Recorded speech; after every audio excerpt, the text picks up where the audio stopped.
ছোটবেলায় মা চুনো মাছ ভাজতো বসে বসে, আর আমি পাশে বসে দেখতাম মা কিভাবে মাছ ভাজে। এত সুন্দর করে মা মাছগুলো কাটতো না, সেটাই দেখে আমি শিখে গেছি।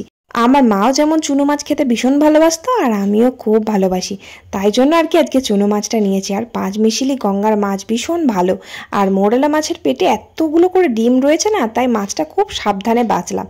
চুনো মাছের পেটে ডিম থাকলে সেই মাছটা কিন্তু আরো সুন্দর লাগে খেতে। মাছগুলো আজকে আলু কচু বেগুন দিয়ে তরকারি করব, যেটা আমার ভীষণ প্রিয়। তো রান্নাঘরে মাছগুলো কেটে ধুয়ে নিয়ে চলে আসলাম।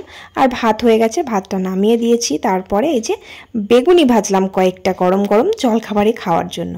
আর লাল শাক কালকে যেটা এনেছিল, কালকে রান্না করিনি, তাই আজকে ভাজা করে নিলাম রসুন ফোড়ন দিয়ে। আর ওই যে মাছটা, চুনো মাছটা আলু কচু বেগুন দিয়ে বেশ একটু ঝোল মতনই করলাম। এই চুনো মাছের আলু কচু বেগুন দিয়ে তরকারি দিয়েই আমার ভাত খাওয়া হয়ে যাবে। ব্যাস রান্না শেষ করে কড়াইটা মেজে ধুয়ে চান করে তারপর খেতে বসলাম। ভালো লাগলে একটা লাইক করো, টাটা।